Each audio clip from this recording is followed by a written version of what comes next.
en el sitio donde nos quedamos el otro día. A ver. Vale. Bien. Bien, vamos. Nos quedamos justo en la llamada ESSEC. Recordemos que el día anterior habíamos visto la llamada fork, que nos permitía que un proceso padre creara un proceso hijo, y nos habíamos quedado en la llamada ESSEC. De hecho, ya habíamos hecho un ejemplo en esta clase de utilización de una de las variantes del ESSEC. ¿Os acordáis que os dije que hay una serie de variantes que difieren en la forma en que le pasas los argumentos, en la forma en la que los ejecutables tienen que pasarse el nombre completo o simplemente el nombre relativo al path? Y luego también había posibilidad de permitir en alguna de las llamadas permitir pasar el entorno como uno de los parámetros de la llamada. En cualquier caso, elijas la opción que elijas, esta llamada lo que hace es permitir a un proceso pasar a ejecutar otro programa, es decir, cambiar el mapa de memoria del programa con un nuevo ejecutable. El PID no cambia, es decir, estamos en el mismo proceso, pero vamos a pasar a ejecutar otro programa. El fichero se tiene que especificar el nombre del ejecutable, se especifica o con nombre completo o relativo, dependiendo de la versión que utilicemos. El entorno se mantiene o se cambia mediante env, es decir, si usamos esta llamada, la llamada SECVE, podemos modificar el entorno. Si usamos otro tipo de llamadas donde hereda, digamos, el entorno que tuviera el proceso en ese momento, mantiene el entorno que tenía antes de hacer el ESSEC.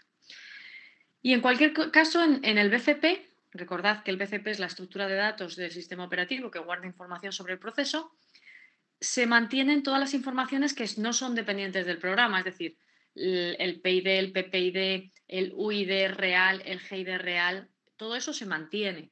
¿Podría cambiar el UID y el GID efectivo? Claro, cuando vimos lo del tema del efectivo, es que si ese ejecutable tuviera activado el bit setUID, esas identidades efectivas pueden modificarse porque se convertirían en la identificación del propietario del ejecutable.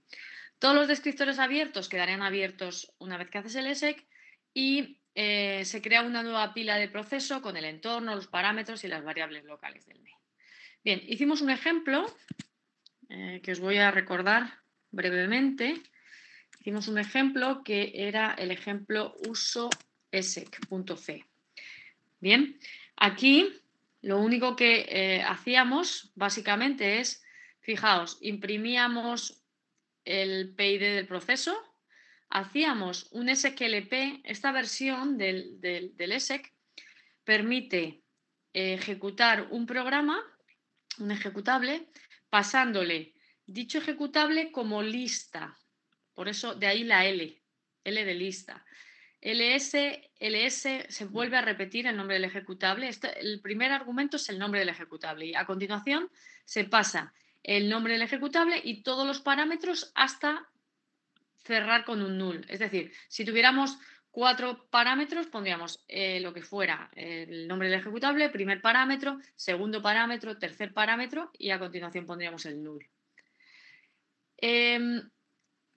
Os preguntaréis, ¿puedo imprimir aquí el PID del proceso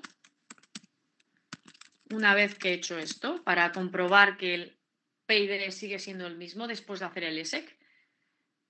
¿Puedo hacerlo? Esto de aquí, como ya dijimos el día anterior, no tiene sentido porque esto que vamos a ejecutar detrás del ESSEC solo va a ser alcanzable si la llamada ESSEC falla. Si la llamada ESSEC no falla, ¿qué ocurrirá? Que este proceso se pondrá a ejecutar este ejecutable, con lo cual estas sentencias que van debajo del ESSEC son inalcanzables, insisto, salvo que el ESSEC diera un error. Por tanto, siempre detrás del ESSEC lo único que debéis poner son sentencias relacionadas con el tratamiento del error de la llamada ESSEC. En este caso, lo que estoy poniendo es un print error que, si recordáis, me permitía imprimir un mensaje de error asociado al error que ha dado la última llamada al sistema y devuelvo el valor 1 como valor, digamos, de error del programa. ¿De acuerdo? Bueno, esto obviamente lo compilamos y lo ejecutamos y efectivamente lo que conseguíamos era poner primero el PID del proceso, que es lo primero que hacía el ejecutable, y a continuación hacíamos un ls. O sea, si hacemos un ls, no, perdón, no hacemos un ls, hacemos un ls menos l. Si hacemos un ls menos l, fijaos que esto es exactamente la misma salida que el ls menos l, porque lo que hemos hecho es que el proceso con PID 51.276 cambie su imagen de memoria y salte a ejecutar el ls. Bien, pero ¿qué ocurre? Que si usamos directamente el ESEC en ese programa, perdemos el control del programa. Es decir, si yo desde aquí, ya una vez que hago ESEC, LP, ya no soy capaz de acceder. O sea, mediante el código yo ya no soy capaz de controlar. A partir de ese momento hago el ls y finaliza el proceso cuando termina de hacer el ls-l. Imaginad que lo que queremos hacer es que el proceso me ejecute primero un ls y luego me ejecute el wc. El wc, no, perdón, el wc, no voy a poner. Y luego voy a poner otro más sencillo. Quiero hacer un ls-l y luego quiero, por ejemplo, mostrar la fecha actual, la hora actual, ¿vale? Fijaos, si yo uso el mandato date, si uso el mandato date, me sale que es lunes 21 de septiembre y son las 10:07:39, ¿vale? Entonces, lo que quiero es que ahora hagamos un proceso, construyamos un ejecutable que primero ejecute el ls-l y luego ejecute el date. ¿Qué pasa? Que si yo hago directamente con un ESEC, pierdo el control y ya no puedo hacer que mi programa, mi proceso, a continuación ejecute otra cosa.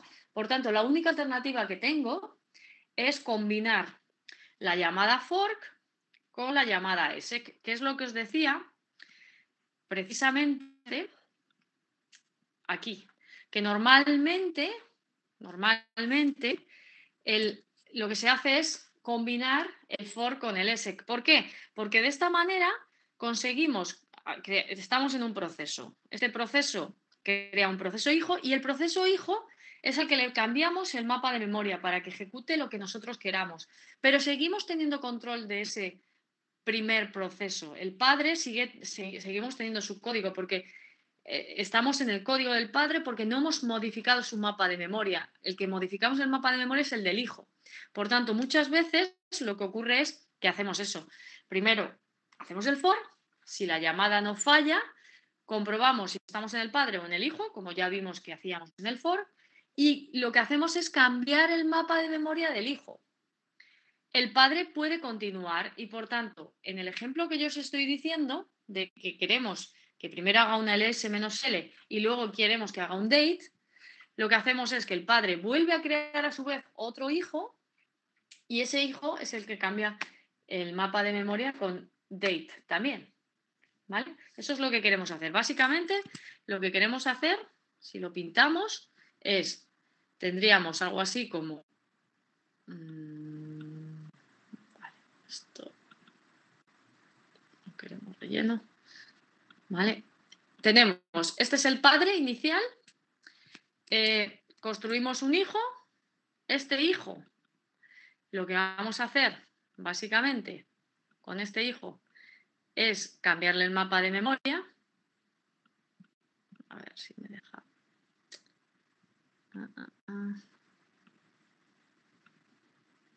A este vamos a hacer que este haga ls-l y luego el padre, a su vez, va a construir después otro hijo y este hijo lo que va a hacer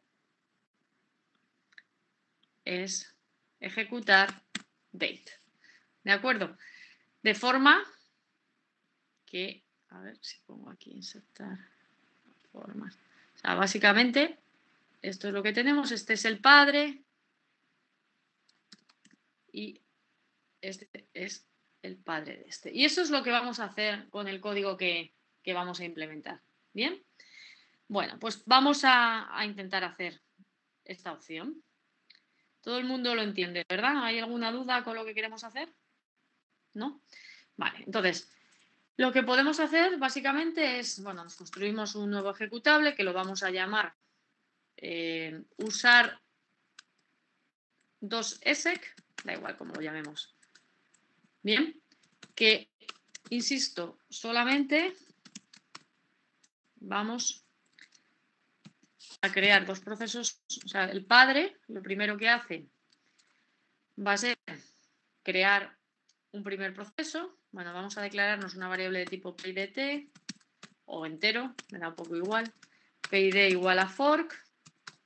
Vale, para usar el fork, recordemos que necesitamos incluir este fichero de cabecera. Lo copiamos y nos lo llevamos al ejecutable, perdón, al código, al fuente. Bien, ahora y vamos a usar el switch ahora, por cambiar. Bueno, en ese caso lo mejor es, a ver, simplemente esto, si os acordáis, lo teníamos por aquí, lo habíamos visto con, bien, aquí, haciéndolo directamente. Lo que pasa que, bueno, si quiero recoger el valor del... Vale, da un poco igual, la verdad es que no necesito recogerlo ahora mismo para nada. Bien, entonces en ese caso no necesito declararme ninguna variable, simplemente pongo switch, ay, es que no, switch, fork, vale, y tenemos el primer caso, que sea -1, que dé un error, que sea -1, que dé un error. Case -1, en ese caso lo que hacemos es error fork y no sé si tenemos puesto break. Bueno, en este caso directamente yo lo que voy a hacer es poner un return 1 y ya está. Return 1 y punto. En el caso de que estemos en el hijo, ¿qué es lo que tenemos que hacer? Utilizar la llamada exec para el primer hijo. Recordemos que lo que hacía era ejecutar el s-l. Luego, SQLP, vamos a usar SQLP, luego ya veremos, por ejemplo, cómo utilizar la llamada SQVP. Ya os dije en la clase anterior que las dos variantes, digamos, que más vamos a utilizar son SQLP y SQVP. Y en lo que se diferencian es que SQLP utiliza los argumentos como lista y SQVP utiliza los argumentos como vector. Bien, entonces aquí hacemos lo que hacíamos antes, ls -l null, y obviamente si esto se alcanza es porque ha habido un error en el exec, ponemos error exec y ponemos por ejemplo return 2 para distinguirlos en dónde están, pero vamos, podríamos poner también return 1, lo que queramos. Y en otro caso estamos en el padre. Si estamos en el padre, ¿qué es lo que tiene que hacer el padre? Pues el padre lo que tiene que hacer después de construir este hijo es construir el otro hijo. Luego volvemos a hacer otro for. Ay, perdón. Hacemos otro for, switch fork. Y aquí, otra vez de nuevo, case -1, error fork. Pues lo que queráis, si ponemos otro return distinto o siempre que falla el for ponemos un return 1 y cuando falla el exec ponemos el return 2, como queráis. Estamos en el hijo, en el segundo hijo, esto es lo que estaría ejecutando el segundo hijo, ¿verdad? Pues aquí, en vez de poner SQLPLS, hemos dicho que va a ejecutar el mandato date, que es un ejecutable. Luego, lo que tengo que poner es date. Como no recibe ningún argumento, directamente pongo null. Fijaos que se repite el nombre del ejecutable, porque primero va el nombre del ejecutable, luego nombre del ejecutable con todos los parámetros. En este caso no hay parámetros.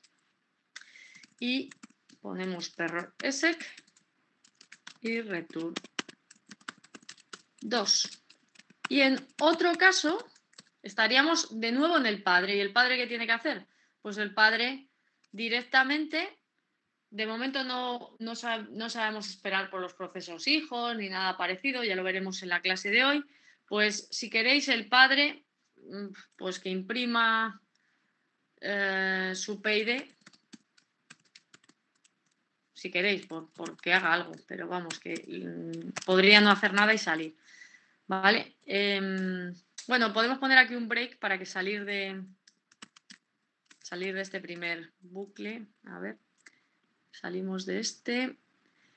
Este sería el primer bucle, este es el segundo bucle y este, por ejemplo, aquí ponemos break para salir del segundo,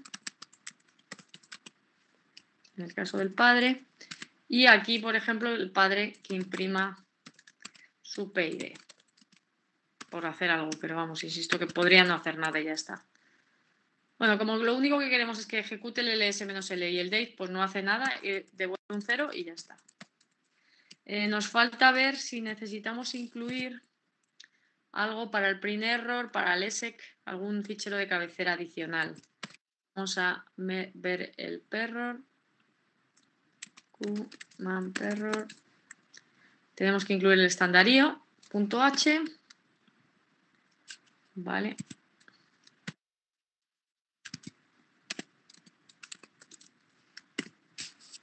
Bien.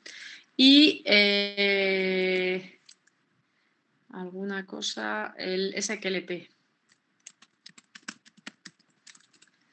Nada, esto ya está incluido, así que no necesitamos, creo, incluir más de cabecera. ¿De acuerdo? Entonces, vamos a... ¿Veis el código, verdad? Lo único que hemos hecho es crear dos hijos. El que lo crea es el padre en todo momento. Fijaos que nos vamos por la rama default. Y lo mismo aquí en la rama default, una vez que ha creado el segundo hijo, él ya no hace nada más, ¿vale? Entonces, vamos a compilarlo. Voy a ponerlo por aquí. gcc usar sec -o usar 2sec. Vale, algo he hecho mal. Quizá algún... A ver, este switch for default break. Switch fork. Este es el que no... Este es de este. Y este... A ver, no, es que el switch es detrás del... No, pero no entiendo dónde... No entiendo dónde da el error, la verdad. Sí, Daniel. Daniel, puedes hablar, que has levantado la mano. Puede ser el del main. Sí. Podría ser. Sí, ¿se me escucha? Sí, te oigo. Es lo que te iba a decir, que al principio del todo la llave del main ya estaba cerrada. La tienes abajo del todo y la has repetido, creo. Vale. La llave de cerrar el main. Sí, tienes toda la razón. Esa es. Vale, perfecto, gracias. Vale, pues compilamos. Ahora va bien, muchas gracias. Y ahora ejecutamos. Y fijaos que efectivamente, efectivamente no lo está haciendo bien, ¿no? El date no lo ha hecho. El date no lo ha hecho.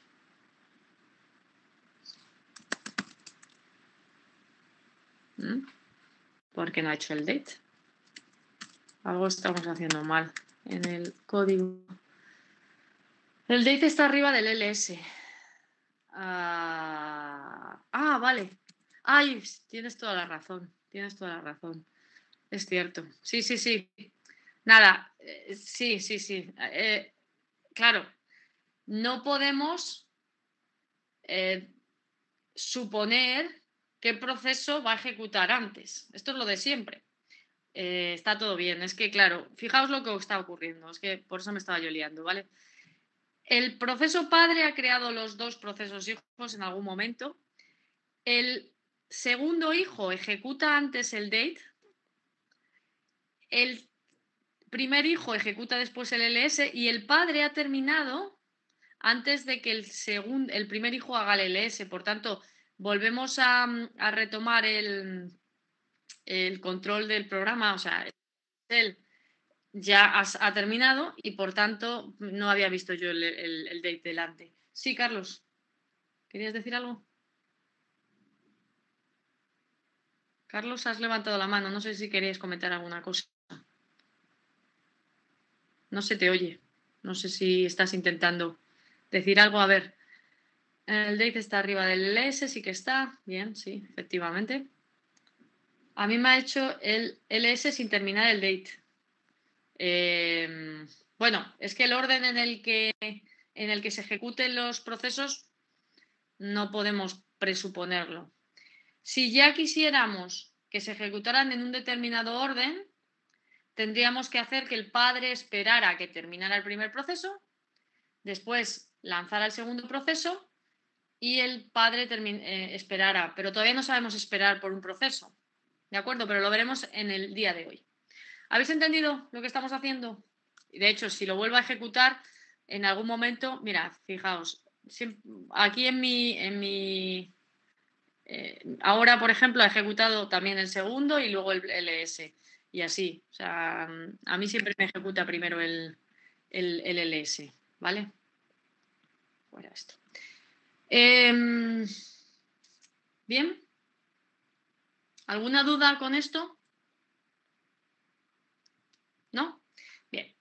Por tanto, fijaos que es muy habitual usar combinadas las llamadas for con las llamadas exec, como os he dicho. Porque si lo haces directamente desde el padre, pierdes el control del programa. Bien.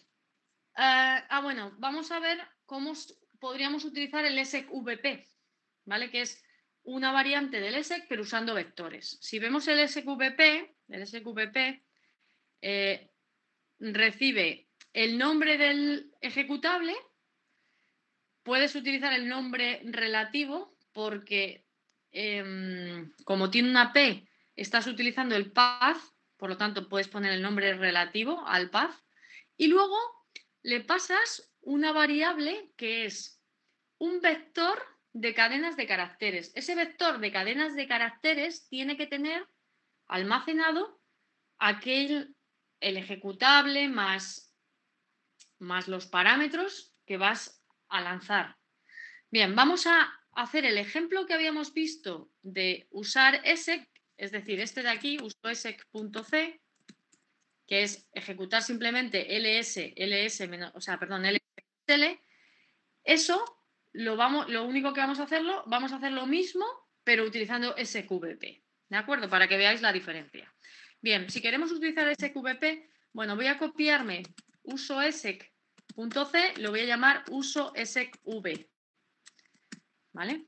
Lo copio y así vamos más rápidos. Y lo único que tengo que hacer es modificar esto para que en lugar de usar SQLP use SQVP. ¿Cómo se tiene que utilizar esto? SQVP, como os he dicho, recibe un primer argumento que es el nombre del ejecutable, esto es igual, pero luego recibe un vector de cadenas de caracteres. Por tanto, lo que tendríamos que declararnos es char asterisco, por ejemplo, lo llamamos mandato.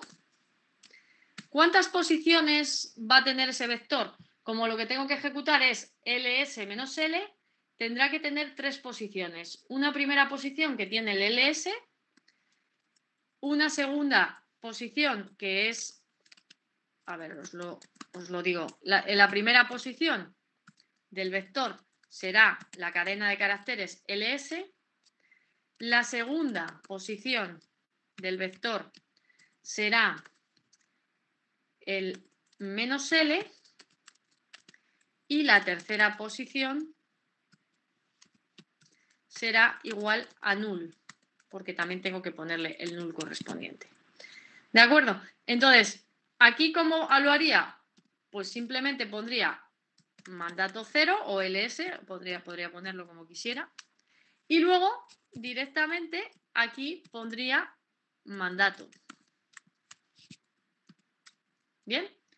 De esta manera, fijaos que le estoy pasando el nombre del ejecutable, que es este de aquí, y luego le estoy pasando un vector que contiene el nombre del ejecutable y los parámetros y un null al final.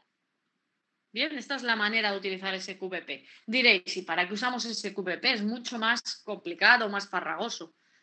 Bueno, habrá situaciones en las que nos interese, luego veremos un ejemplo, habrá situaciones en las que nos interese utilizar los ejecutables como vector, como un vector, o sea, los parámetros y el ejecutable pasarlo como un vector. Y habrá situaciones en las que nos interese, o sea, más cómodo hacerlo con la lista de parámetros. El ls-l, ya os adelanto, y como podéis ver, es mucho más sencillo, menos farragoso utilizar el SQLP. Estoy haciéndolo así para que veáis cómo sería. Pero en el caso de tener que hacer algo de este estilo, pues más fácil utilizar el SQLP. Pero muchas veces va a ser interesante utilizar el SQPP.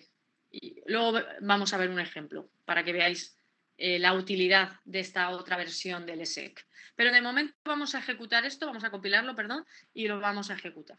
¿De acuerdo? ¿Alguna duda de lo que estoy haciendo? Vale, entonces compilamos. Bueno, voy a borrar para que estemos por aquí arriba. SECv.c menos o uso SECv. Vamos a cargar la batería, vale.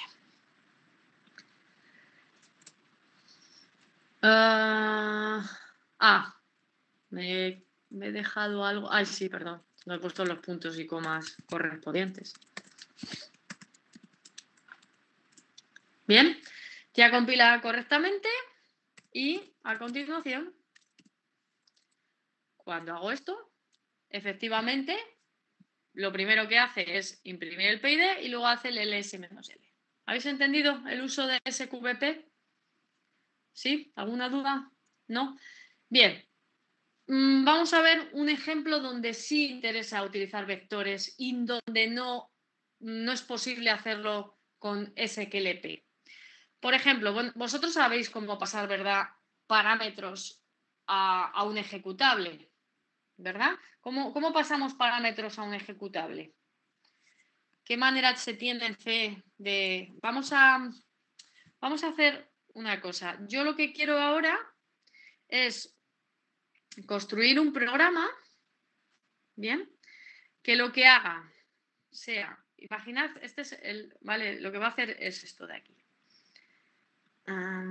Yo esto lo voy a llamar programa o ejecutar programa, y yo lo que le voy a pasar es cualquier mandato, cualquier ejecutable, le paso un ejecutable 1 con los parámetros que sean, y lo que tiene que hacer este programa es construir un proceso hijo y hacer que el proceso hijo ejecute ejec1 parámetro 1. Si yo en lugar de pasarle esto, le paso ejecutar programa ls-l, este proceso, el proceso hijo, tendrá que ejecutar ls-l. Pero si yo le paso ejecutar programa date, el hijo tendrá que ejecutar date. Si yo le paso otro programa, tendrá que ejecutar el programa que le pase. ¿Cómo hacemos eso? Bueno, no sé si lo estáis viendo bien, a lo mejor ahí. Vale, ahí supongo que lo veis un poco mejor. ¿Vale? Yo lo que quiero es construir un programa que tú le pasas los parámetros, o sea, el ejecutable, el código, sí, que va a tener que ejecutar el hijo y sus parámetros, y lo que hace el padre es construir un hijo y que el hijo ejecute eso que tú le estás pasando. ¿Bien? ¿Cómo hago yo eso en C? ¿Cómo lo hacemos? Pues la manera de hacerlo, voy a construirme otro que es ejecutar programa. Vale, ejecutar programa, .c, ¿vale? Y ahora, en vez de poner void, es decir, que no le paso argumentos, ya sabéis que en C le puedo pasar arc char arv. ¿Sí? ¿Estáis de acuerdo conmigo? Esto os suena, ¿verdad? ¿Os suena? ¿Qué es arc y qué es arv? Si yo si yo tengo un ejecutable que se llama ejecutar programa, ahora de momento no lo tengo, pero si tengo un ejecutable que se llama ejecutar programa, o si tengo un ejecutable que se llama, bueno, da igual, ejecutar programa, y yo le paso ls-l, ahora mismo efectivamente todavía no tenemos el ejecutable, arc, ¿cuánto vale? En este caso, arc, ¿cuánto vale? ¿Alguien sabe cuánto valdría arc aquí? 3, ¿vale? Arc es el nombre de, o sea, 1 por el nombre del programa y 1 por cada uno de los argumentos que se pasa. Es decir, el número de argumentos más 1, porque el programa también cuenta. Vale, ¿y arv0 qué sería en este caso? arv0 ¿qué sería? Pues arv0 en este caso sería la cadena de caracteres punto barra ejecutar programa. Perfecto. ¿Y arv1 qué sería? Pues no sería ls, sería la cadena de caracteres ls.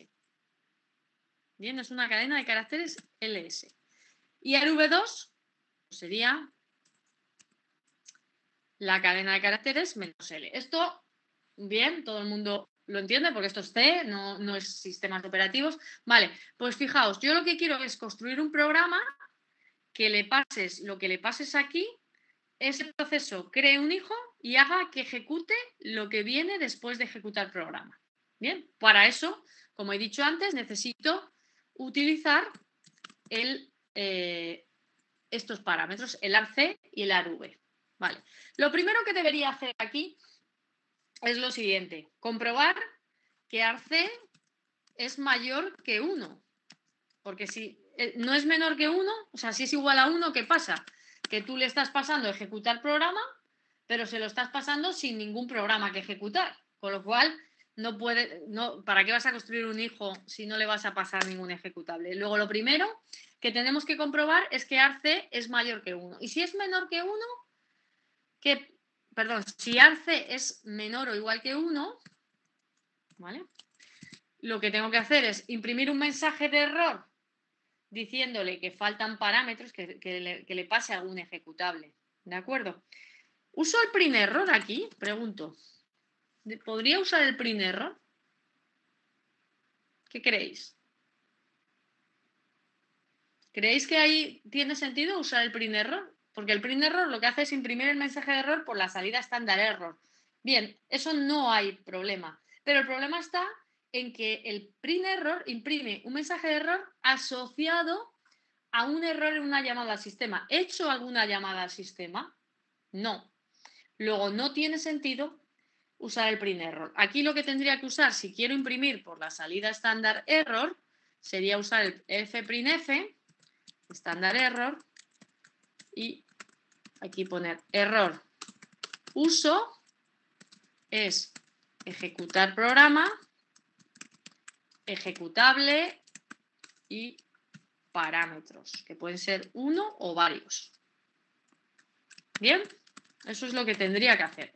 Y una vez que he hecho eso, pues lo único que hago es devolver un valor, que en este caso voy a devolver un 1, indicando que ha habido un error, pero no un error en una llamada al sistema, sino un error en el uso de este ejecutable, porque este ejecutable requiere recibir otro ejecutable para que el hijo pueda ejecutarlo. ¿Lo veis? Bien. En otro caso arc es mayor que 1, ¿vale? Si no es menor o igual que 1, es que es mayor que 1, con lo cual ahí no hay problema.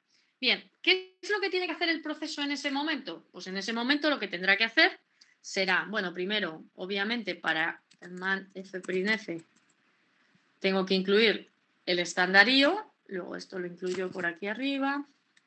Esto como estoy intentando ser muy metódica para que veáis cómo os puede ayudar a hacer vuestros programas de esta manera metódica, digamos, de actuar, ¿vale? Luego, cuando tengáis más, digamos, más destreza, pues sabréis que cuando usáis el fprintf necesitáis incluir el estandarillo, etcétera. Pero el manual siempre os va a ser vuestro amigo y siempre os va a ayudar. O sea que eso siempre tenedlo a mano para poder usarlo. Si estáis usando un IDE, pues probablemente os ayude a incluir estos ficheros de cabecera, etcétera. Pero que es que no hace falta tener ningún interfaz gráfico, que como podéis ver es sencillo, no es muy complejo.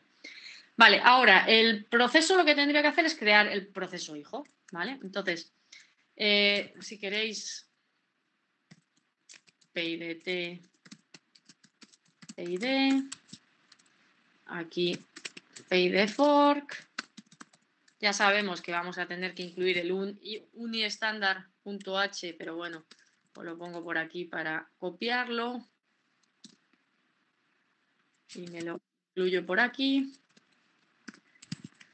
Y a continuación, si somos metódicos, tendríamos que comprobar también que no es un error.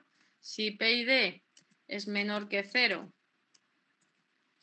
aquí ya sí que puedo usar el print error, porque ahí ha habido un error en la llamada fork. Entonces hago esto y devuelvo un 1 para indicar que ha habido un error. O si queréis cambiar el número, pues podréis cambiarlo. En otro caso, if PID es igual a 0, ¿vale? Si es igual que 0, ¿dónde estamos? Estamos en el código del hijo. Y es el hijo el que vamos a hacer que ejecute, o sea, tal como lo hemos pintado aquí, es el hijo el que le vamos a hacer que ejecute el qué. Pues lo que sea que nos han pasado. Y lo que sea que nos han pasado, ¿dónde está? ¿El ejecutable dónde va a estar?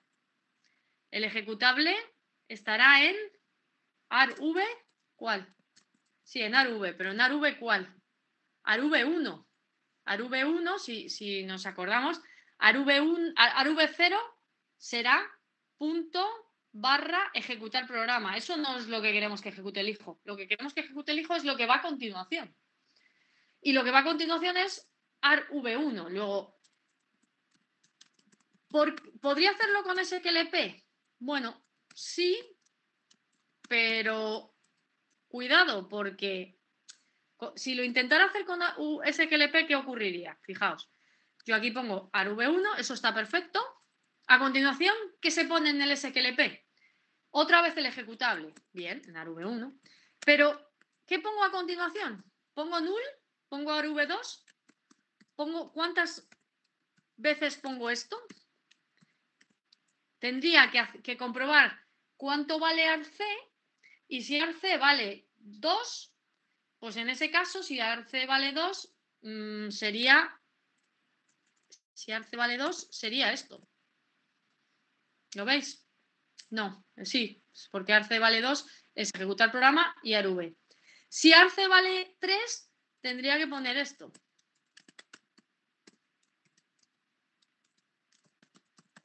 Si arc vale 4, tendría que poner esto. Pero fijaos, el código se hace insufrible porque tendríais que comprobar por cada arce tendríais que utilizar una versión de SQLP distinta. No una versión, sino tendríais que invocarlo con los parámetros, porque como se lista, claro, aquí interesa, obviamente, o con un for, pero es que es muy complejo. ¿Para qué? Si tenemos una versión del ESEC que usa un vector, pues es mucho mejor hacerlo con el SQVP. Lo que hacemos aquí es SQVP, ¿qué recibe? Lo primero que recibe es el nombre del ejecutable. Aquí sí que es arv1 igual que antes. Pero luego recibe un vector con el nombre del ejecutable más los parámetros. ¿Dónde está el vector? Si nos vamos a la figura, fijaos. A ver, voy a ponerlo por aquí. Fijaos, arv0, vamos a poner el s-l o... Sí, pues vamos a suponer que en este caso hemos ejecutado programa con ls-l. Entonces, arv0 es ejecutar programa. arv1 es ls. arv2 es -l. ¿De acuerdo? Por tanto, el vector donde tengo los parámetros y, bueno, y ARV3 sería igual a null. El vector que le tengo que pasar a ese SVP está a partir de ARV1. ¿Estáis de acuerdo conmigo? Luego, si yo le paso, fijaos, esto es C, esto es un poco, si yo le paso la dirección del vector a partir de ARV1, ¿cómo se pone la dirección en C? Se pone con un ampersand. ¿Os acordáis? Luego, si yo aquí pongo ARV1, estoy diciéndole a partir de aquí, hacia abajo. ¿Vale?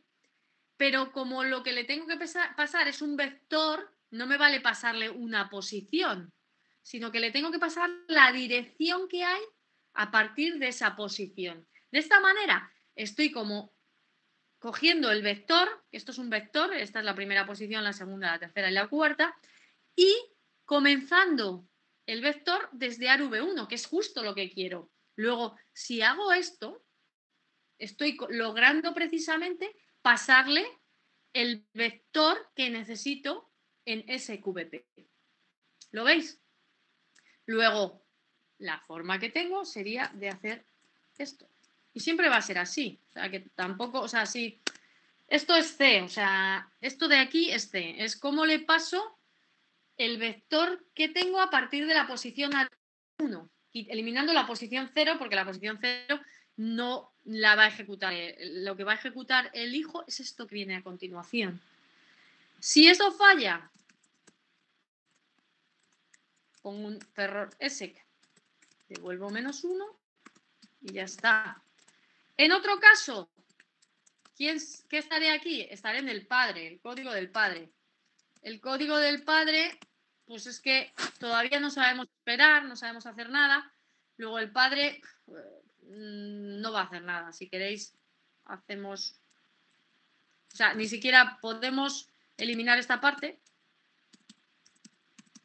Es decir, si es el padre, iría por esta rama y lo único que hace el padre es terminar con un 0, indicando que ha terminado correctamente. ¿Lo veis? ¿Veis lo que estamos haciendo? ¿Veis que en este ejemplo es mucho más sencillo usar el SQVP que hacerlo con un SQLP, que necesitaríamos un for, necesitaríamos comprobar el ARC cuánto vale, etcétera? No tiene mucho sentido. Luego, haciéndolo de esta manera, por eso os digo, hay situaciones en las que interesa utilizar el SQVP, habrá situaciones en las que interesa utilizar el SQLP, habrá algunas en las que necesites el SVE, si quieres pasarle un entorno distinto, pero eso va a ser complicado. El null está por defecto. Es decir, cuando tú le pasas a estos programas el ARV, este ARV, el null es la última posición. O sea que no haría falta hacer nada. En el SQVP no hay null que valga. El SQVP lo único que tiene, si nos vamos al SQVP, o sea, lo del null es en el caso del SQLP, pero en el caso del SQVP, fijaos que el SQVP solo recibe el nombre del ejecutable y una cadena, un vector de cadenas de caracteres. ¿De acuerdo? O sea que sí es cierto que si tú lo rellenas a mano, tienes que poner el null en la última posición. Pero como no lo estamos rellenando a mano, sino que directamente lo estamos tomando de lo que nos pasa esta variable ARV, no necesitamos poner ningún null en ningún sitio. ¿De acuerdo? Porque el null ya lo habrá puesto cuando el programa ejecute esto. O sea que no hace falta poner ningún null en este caso. ¿De acuerdo? En el caso que habíamos hecho el ejemplo de OSV, este sí que poníamos el null.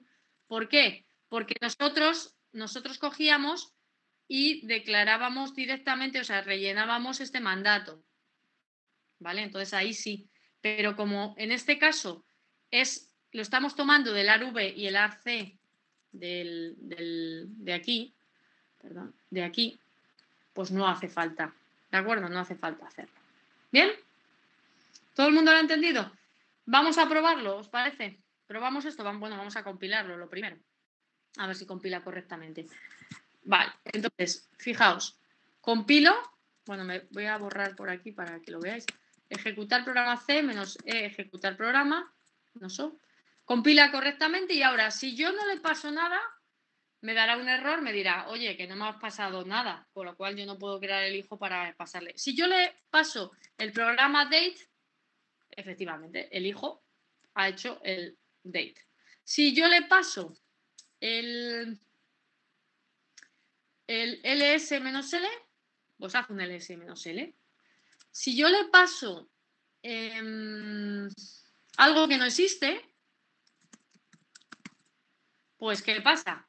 Que crea un hijo, ese hijo hace un ESEC y me da un error el ESEC, me dice que no existe ese programa. ¿Lo veis? Si yo le ejecuto el propio ejecutar programa, ¿qué ocurrirá?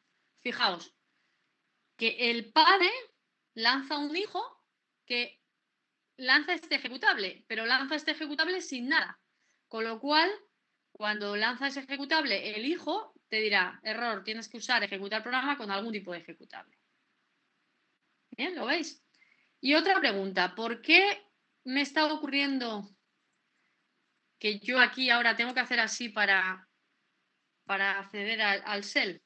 ¿Eso por qué está ocurriendo? ¿Por qué creéis que es? Eso está ocurriendo porque resulta que el padre muere antes de que termine el hijo. Claro, el padre termina antes que el hijo. Entonces, directamente ya hemos vuelto al shell, por así decirlo, pero luego ejecuta el hijo e imprime todo por la salida estándar. Si yo quisiera que el padre muriera después, también por otros motivos que veremos a continuación, necesitaría que el padre esperara a que terminara el hijo. ¿De acuerdo? Eso es lo que vamos a ver a continuación. Bien, que son las llamadas wait. ¿Habéis entendido todo lo que os he contado hasta ahora? De fork, exec. ¿Tenéis alguna duda? Vamos a ver el chat por si acaso. ¿Qué pasa si los ejecutables que envíes no tienen permisos? Pues que va a dar un error. ¿De acuerdo? A ver, esperad por si me he saltado alguna pregunta que ha hecho algún compañero vuestro. A mí no vale, todo esto lo hemos visto. Sí, lo que os decía, si los ejecutables que envíen no tienes permiso, pues cuando a la hora de hacer el ESEC, el for, te dirá que no tiene permiso. Imaginad, por ejemplo, a ver, voy a hacer una cosa para que lo veáis. Si cambio, o sea, yo aquí tengo el programa ejecutar programa. O bueno, el llamadas get, ¿vale? El llamadas get, que si os acordáis, lo que hacía era esto de aquí, ¿vale? Vamos a quitarle los permisos. Le voy a cambiar, le voy a poner 000, ¿vale? Esos que no tienen ningún permiso, nadie. Bueno, voy a poner solo lectura para el propietario, que es 100, sería 400 llamadas get, ¿vale? Si ahora veis el llamadas get, le he quitado todos los permisos, salvo el permiso de lectura para el propietario. ¿Bien? Entonces, si ahora ejecuto el ejecutar programa y le pongo llamadas get, me da el error permission denied. Si yo le doy los permisos correspondientes, es decir, le digo que tienes permisos de lectura y ejecución, que esos son 101, eso es un 5, y que todos tienen 555, me da igual. Llamadas get ahora tiene permisos de ejecución para todo el mundo, para el propietario, para el grupo, para todos. Y si ahora hago lo mismo que hacía antes con llamadas get, fijaos que efectivamente ejecuta correctamente. Luego da un error si no tienes permisos. Al hacer el ESEC desde el hijo, esa llamada ESEC fallaría. Entonces se imprimiría el mensaje de error correspondiente al error por el cual falló el ESEC. ¿De acuerdo? Bien, vamos por tanto a seguir y vamos a ver concretamente lo que os decía antes, la espera, ¿vale? La espera de procesos. Bien, fijaos, la llamada wait. La llamada wait tiene una variable que es un puntero entero y devuelve un valor de tipo payDT. Es decir, esta llamada, si se usa de esta forma, es una llamada bloqueante, bloquearía al proceso padre hasta que termine un proceso hijo, el que sea. O sea, un padre puede tener múltiples hijos. Pues esa llamada bloquearía al padre hasta que termine el primero que vaya a terminar, devolviendo el identificador del proceso hijo que ha terminado y el estado de terminación aquí. ¿Por qué esto es un puntero entero? Esto es C de nuevo, esto no es sistemas operativos. ¿Pero por qué esto es un puntero entero? ¿Qué pasa en C? C es un lenguaje de programación que tiene paso de parámetros por valor. ¿Os acordáis, verdad? Paso de parámetros por valor. Luego, no tiene como otros lenguajes de programación donde tú le puedes decir si una variable es de entrada a salida, etcétera, ¿no? Esto en otros lenguajes de programación se puede hacer, pero en C no. En C la forma que tienes de modificar este parámetro es pasarle la dirección. ¿Y cómo pasamos las direcciones en C? Usando los punteros. Un puntero es la dirección de la variable. Luego, si tú le pasas la dirección de la variable entera, ahí sí que puede recoger, digamos, sí que puedes modificar esa variable, porque lo que tienes es la dirección. ¿De acuerdo? Luego, este puntero de aquí es exclusivamente para ser capaces de que cuando termine la llamada wait, en la variable status podamos tener, bueno, en puntero status, lo que apunta status, tengamos el valor de terminación de ese proceso que ha finalizado. ¿De acuerdo? Bien. Vamos, bueno, hay otras llamadas. Está el waitPayD, bien, que luego vemos, que se parece al wait, pero tiene más parámetros, ¿vale? Y tenemos el exit, que el exit lo mencionamos en su momento, ¿vale? Es la llamada al sistema que me permite que un proceso finalice. Yo de momento no he utilizado el exit porque normalmente lo que hago es utilizar un return. Pongo return 1, return 0, lo estáis viendo, ¿no? Y no es necesario poner el exit porque en ese tipo de casos, cuando termina el proceso, realmente se invoca el exit. Entonces, suele ser más elegante usar el return en el main que usar directamente el exit, pero podríais usar también el exit, ¿vale? Directamente. Podemos hacer un ejemplo donde utilicemos el exit y no hay ningún problema.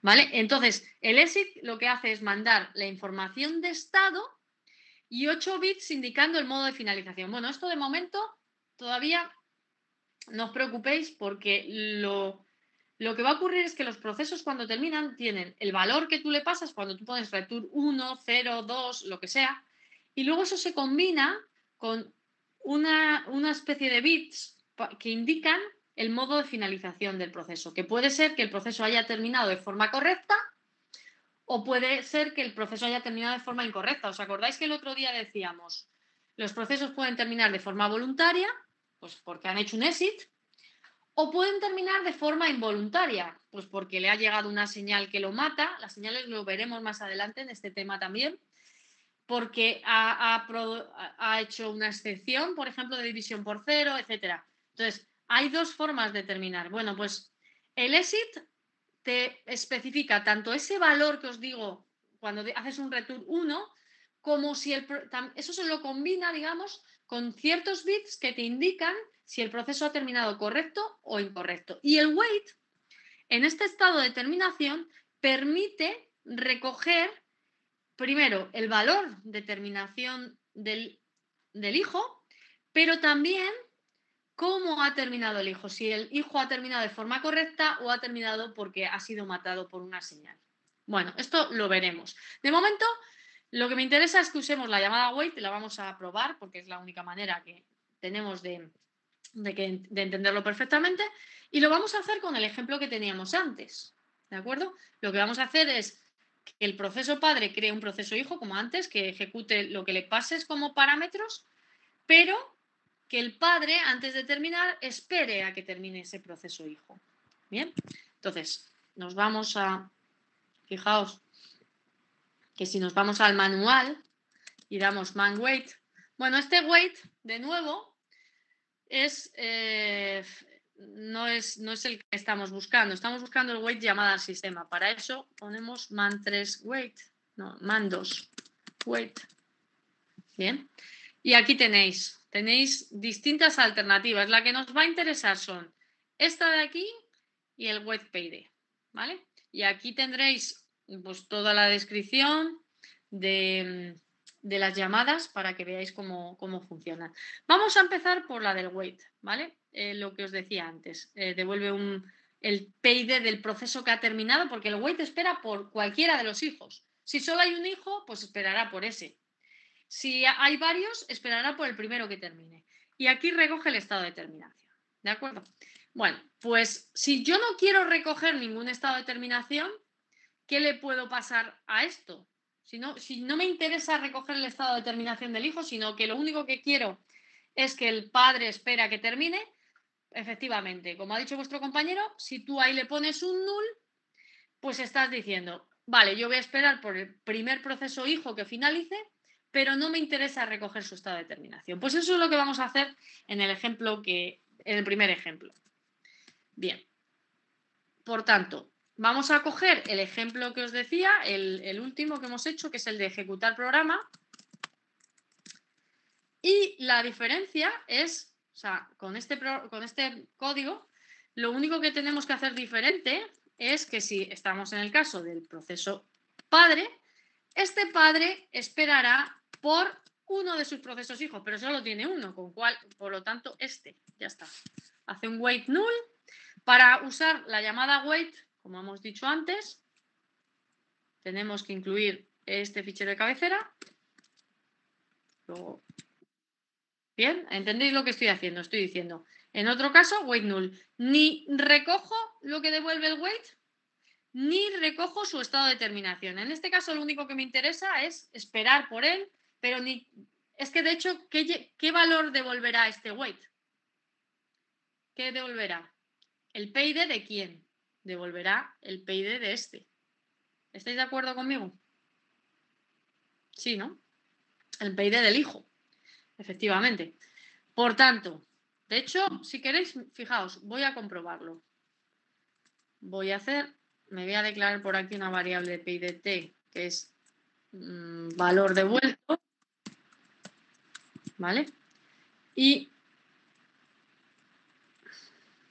voy a hacer una cosa. Antes de hacer el exec, este va a imprimir su PID.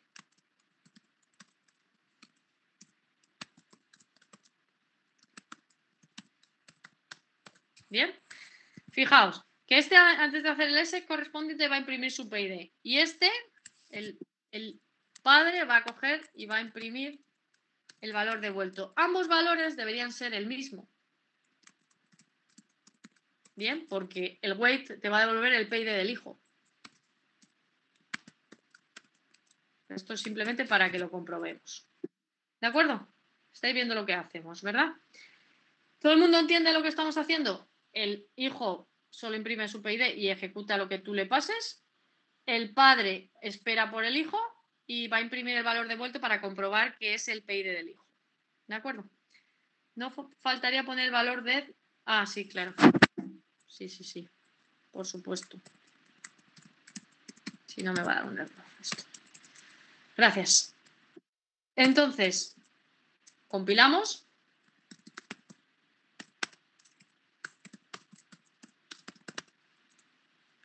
El wait es inválido.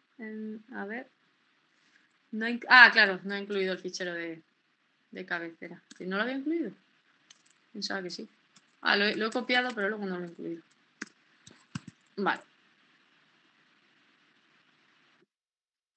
He incluido el fichero de cabecera. Vuelvo a compilar. Ahora compila correctamente. Voy a borrar para ejecutarlo desde aquí arriba. Ejecutar programa.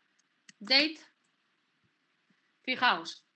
Ahora, efectivamente, el valor devuelto siempre es igual que el PID del hijo. Y fijaos que el padre nunca devuelve la ejecución antes. ¿Por qué? Porque espera a que termine el hijo. ¿Lo veis? Si yo lo ejecuto con algo que no es que no es correcto, no existe, da igual también, es el mismo PID. Lo que pasa es que este ha fallado a la hora de ejecutar el programa, pero da igual, porque este espera a que termine, el proceso termina. Termina correctamente, o sea, termina con un exit. No hace lo que tiene que hacer, pero termina con un exit. ¿De acuerdo? ¿Lo veis? De momento todavía no sabemos cómo, bueno, lo vamos a ver, cómo matar un proceso de forma mandándole una señal, pero no os preocupéis que lo haremos, ¿vale? Pero entendéis el uso del wait, ¿verdad? Vamos a utilizar el wait PID. El wait PID, que es el siguiente, fijaos que recibe 3 parámetros. Un primer parámetro que es el PID del proceso por el que espera el padre. Ahora sí que le digo, oye, voy a esperar por este, no por cualquiera, sino no por el primero que termine, sino por este en concreto. En el caso que hemos hecho da igual porque solo tiene un hijo, con lo cual vas a esperar por él, no tienes más. Pero si tuvieras varios hijos, tú puedes esperar por uno concreto. El estado de terminación es igual, una variable de tipo puntero a entero para recoger el estado de terminación de ese proceso, y luego hay una serie de opciones que, bueno, algunas no creo que las utilicéis mucho, pero además os voy a decir que estas opciones sirven para cosas. Es que el otro día, no sé si os acordáis, cuando la primera clase os acordáis que hablábamos de los procesos en segundo plano o procesos en background.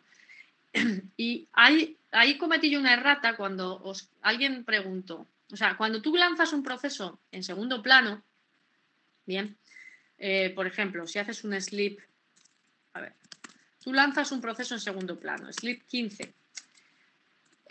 Lo que ocurre es que el proceso padre no espera por ese proceso, ¿vale? Ese proceso inmediatamente el padre, que es el shell, no esperaría por él. Pero eso, y alguien comentó, ¿vale? Entonces, ¿quién recoge el estado de terminación? ¿Quién espera? O sea, luego es el shell init el que espera. No, el shell sigue siendo el padre de ese sleep. Lo que pasa que realmente lo que ocurre es que se utiliza una opción del wait que no bloquea el proceso. O sea, no es que no espere por él, es que no se queda bloqueado el proceso shell esperando por el proceso sleep 15. No quiero complicaros mucho la vida porque esto es un poco más complejo de lo que vemos en la asignatura de sistemas operativos, pero simplemente para corregir una cosa que dije en su momento y que alguien me preguntó, ¿pero es el init? No, el shell sigue siendo el padre del sleep. El que devuelva directamente el control y que puedas seguir haciendo cosas no significa que ese shell no siga siendo el padre del sleep.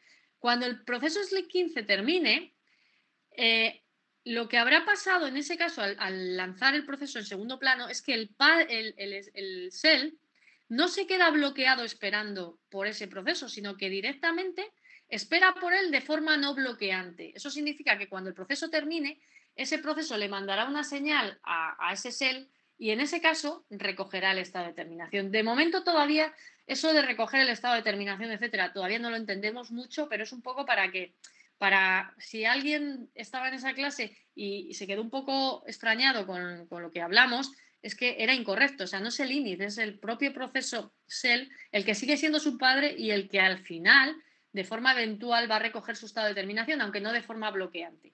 Bueno, todo esto viene porque el wait PID tiene una serie de opciones aquí que permiten hacer ese tipo de comportamiento.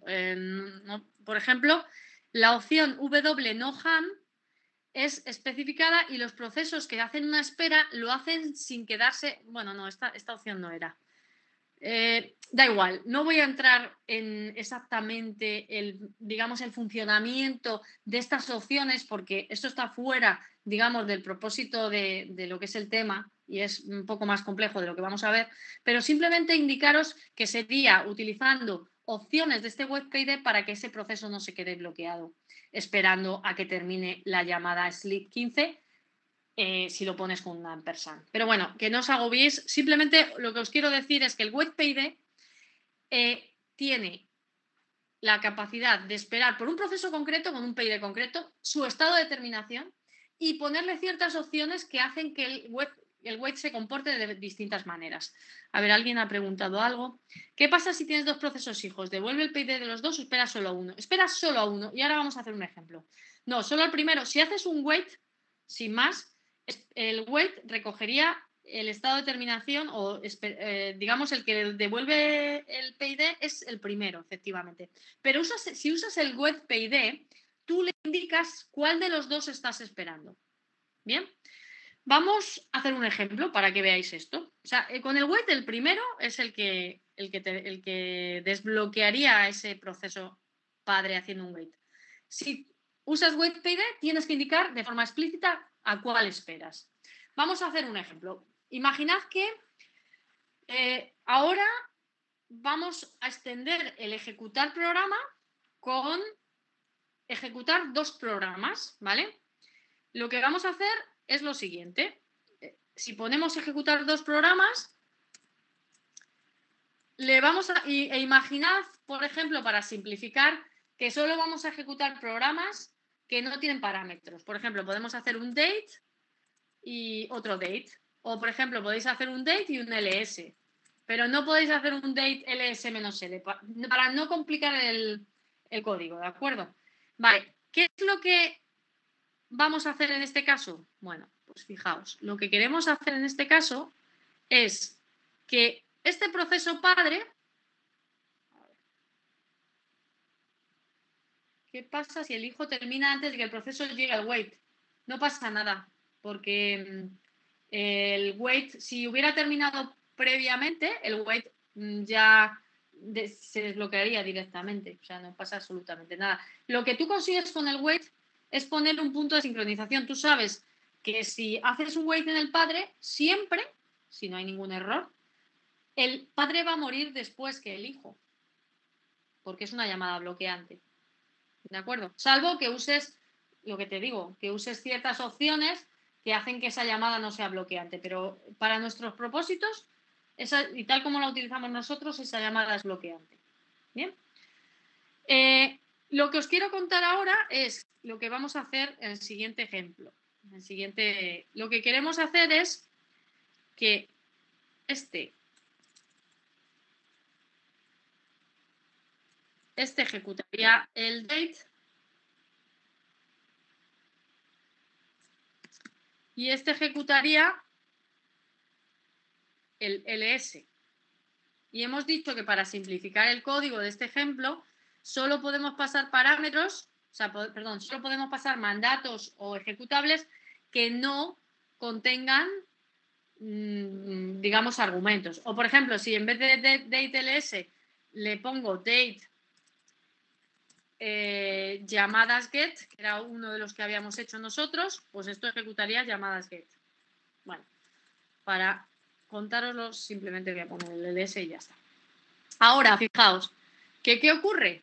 Que esto sería, en ARV0 tendríamos ejecutar dos programas. En ARV1 tendríamos date, para este ejemplo. Y en ARV2 ls y en ARV3 null. ¿De acuerdo? Y lo que quiero es, insisto, construir. El padre crea primero un hijo al que le pone a ejecutar el primer mandato que tú le pases y luego construye un segundo hijo al que le pone a ejecutar el segundo. Y lo que vamos a hacer es que el padre espere por los dos. Si no nos importa el orden en el que tiene que esperar a los dos, podemos usar directamente el wait. Podríamos hacer que haces un primer wait y luego haces otro segundo wait. Y esperaría en cualquier orden. El primero que termine se llevará, digamos, desbloqueará el primer wait y el segundo que termine desbloqueará el segundo wait. Si quieres especificar un orden concreto, es decir, primero esperas por el primero y luego esperas por el segundo, en ese caso necesitaríamos utilizar el wait PID. ¿Lo entendéis? Vamos a hacer, ¿entendéis lo que quiero hacer, no? ¿Sí? Si hay alguna duda me decís, si no, entiendo que lo estáis entendiendo. Vale. Ok, pues vamos entonces a hacer ese ejemplo. Lo que voy a hacer es copiar el ejecutar programa, lo voy a llamar ejecutar dos programas y lo vamos a modificar de la forma correcta para conseguir el comportamiento que queremos que haga. ¿Vale? Entonces, ejecutar dos programas.c ¿Estáis de acuerdo conmigo en que necesitamos arc y arv? Sí, ¿no? Porque ahora necesitamos que se le pase como parámetros de ese ejecutable los dos mandatos que necesitamos que ejecutar dos programas haga. Bien, con que construya dos procesos fijos y cada uno de ellos ejecute uno de los dos programas. ¿Cuánto tendría que valer arc en este caso? Para este ejemplo. Perdón. ¿Cuánto tendría que valer? 3, efectivamente, porque le pasamos. Ahora no hay parámetros que valgan, ahora es el ejecutable 1. Perdona.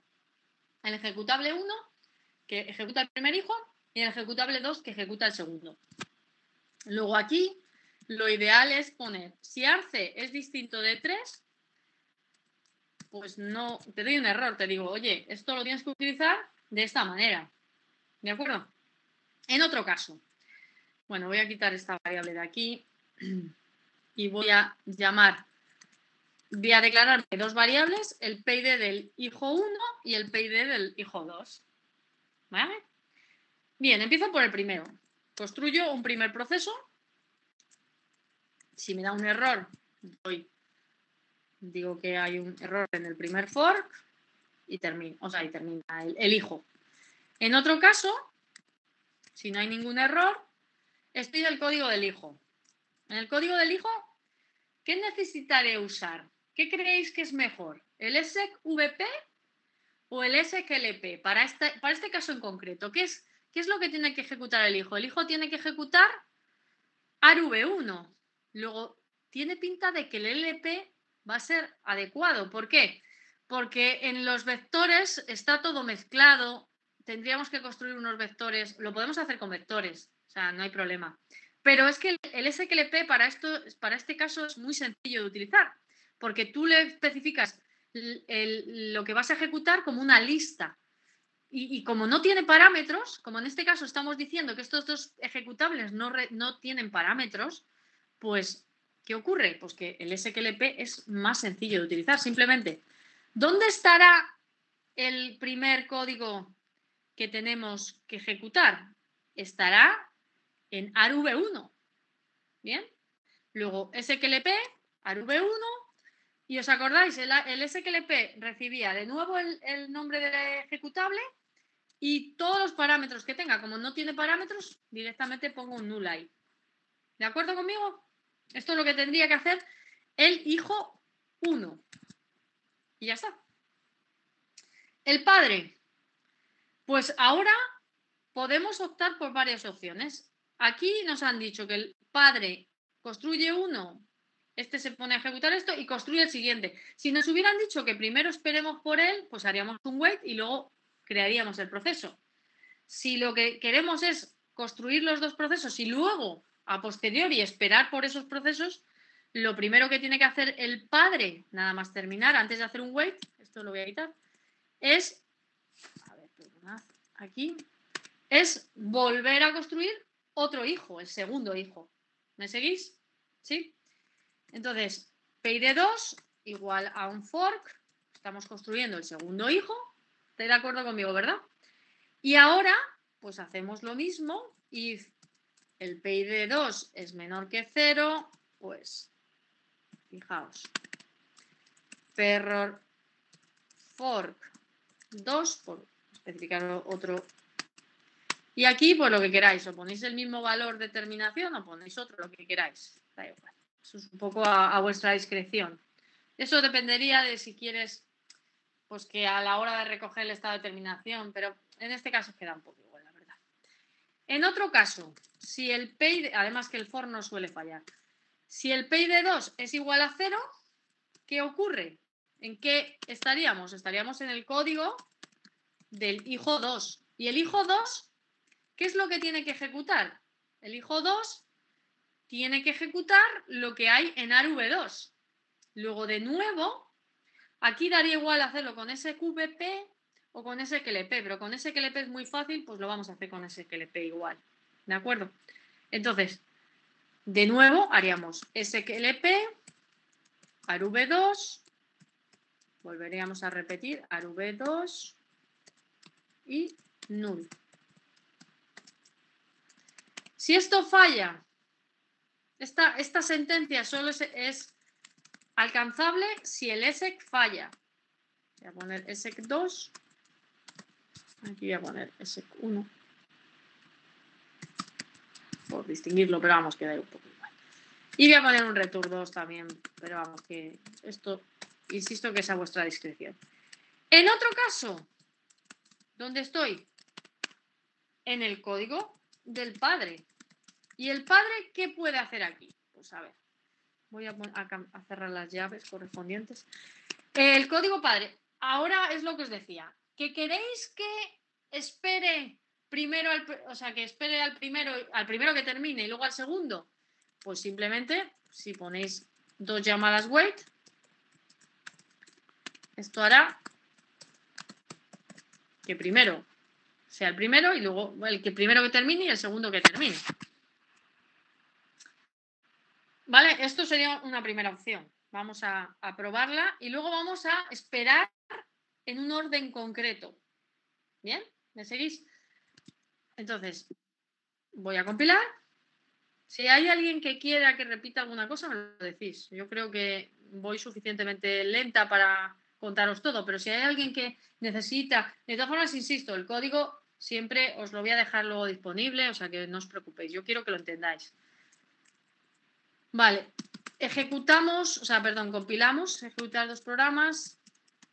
Lo llamamos ejecutar 2 programas también como ejecutable. Y ahora, si yo llamo a ejecutar 2 programas sin nada, me dará un error, me dirá, oye, que me tienes que pasar 2 ejecutables. Si le pongo un 1 solo, pues me dice lo mismo. Pero si le pongo 2, fijaos, me ha ejecutado el date y me ha ejecutado el ls. Y me ha ejecutado el ls. Si lo pongo al revés, pues está haciendo exactamente lo mismo. Es que no me está especificando que primero ejecute una cosa y luego la otra. Lo está haciendo de manera concurrente, porque crea el hijo y luego el sistema operativo ya asignará a esos procesos su momento de ejecución en el procesador. ¿De acuerdo?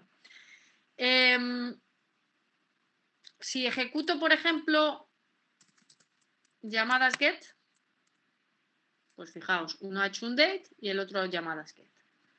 No basta con un wait null en el... No bastaría con un wait null. ¿Por qué? Porque, a ver, espera, que no basta con el padre, ya que solo espera el último. No. El wait espera por el primero que termina, no por el último. O sea, espera a que termine el primero. El primero no significa el primero que se ha creado. Significa que espera al primer proceso, hijo, que haya terminado. Que no lo sabes. O sea, tú porque crees un proceso antes no significa que ese sea el primero que termine. Luego, si tú quieres esperar por los dos, tienes que hacer 2 waits. Ahora, si quieres esperar en un orden concreto, primero por el primer proceso que has creado, después por el segundo proceso que has creado, necesitas usar el wait_pid. ¿Cómo? Pues vamos a modificar el ejecutar 2 programas. ¿Me seguís? ¿Habéis entendido de todas formas la pregunta que me habéis hecho? Que no basta con un wait. ¿Entendéis lo que digo? El wait espera por el primer proceso que termina, hijo, sin distinguir cuál sea. Luego, si quiero esperar por los dos, no me queda más remedio que poner 2 waits. Bien. Otra cosa es que yo ahora quiero esperar por uno concreto. El wait_pid tú le pones aquí. Pues quiero esperar primero por el PID1. El wait_pid, si os acordáis, tiene el PID, el estado de terminación, que si no queréis recoger nada del estado de terminación, ahí pondría un null. Y en opciones, normalmente, ahí podemos poner 0 si no queremos especificar ninguna opción. Entonces, fijaos, como lo que hago es null, 0. Y ahora espero por el segundo hijo que he creado, que no significa que vayan en orden de terminación. O sea, fijaos lo que estoy haciendo. Este código padre lo que hace es, en esta primera llamada espera por el primer proceso que cree y en esta segunda llamada espera por el segundo proceso que cree. ¿Bien? ¿Me seguís? Sí. Vamos a probar si compila bien. Compilar compila perfectamente y vamos a ejecutarlo. Y también no influye absolutamente nada esas llamadas en el orden en el que se ejecuten los procesos. Eso no puedes, no hay. Lo que sí que ocurre es que el padre va a esperar primero a que termine el proceso que primero creas, en este caso el llamadas get, y luego va a esperar a que termine el segundo proceso. Es decir, si imaginad, claro, es que el problema es que como lo hemos hecho, que no le puedo pasar parámetros, no puedo hacer un sleep. Pero vamos a construir, por ejemplo, un programa que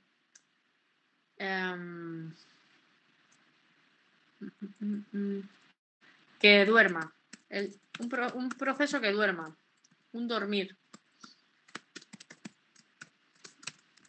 Este programa lo único que hace es dormir. Dormir 10 segundos. Y luego...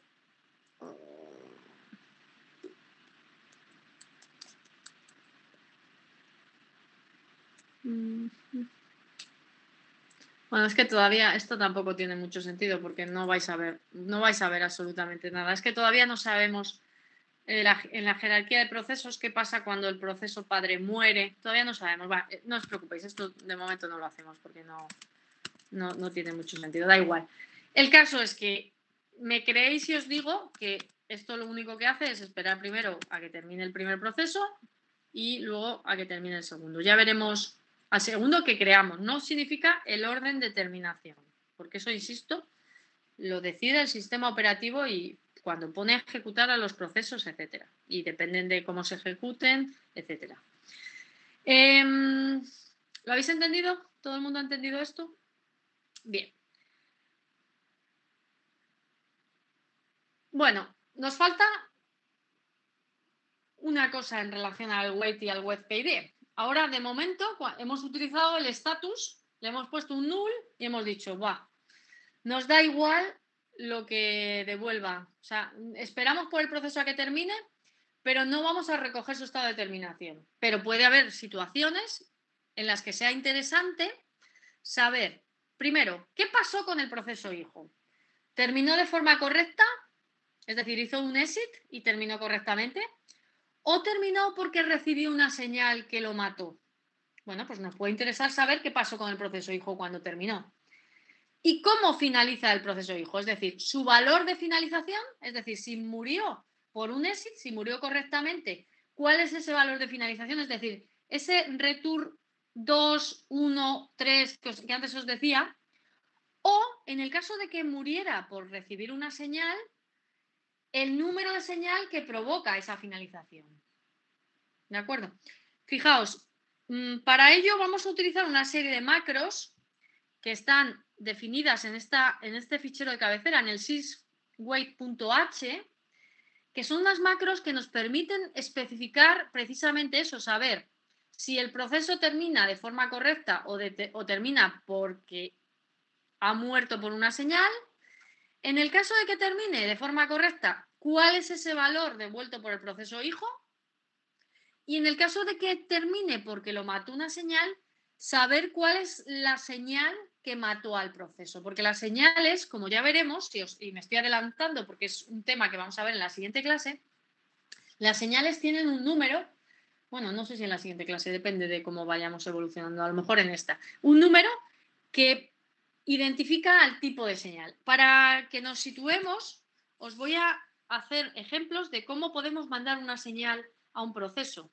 Por ejemplo, fijaos, si yo tengo un proceso que es un proceso que se llama sleep 15, lo lanzo en segundo plano, ¿vale? Para recuperar el shell. Y ahora yo pongo un PS.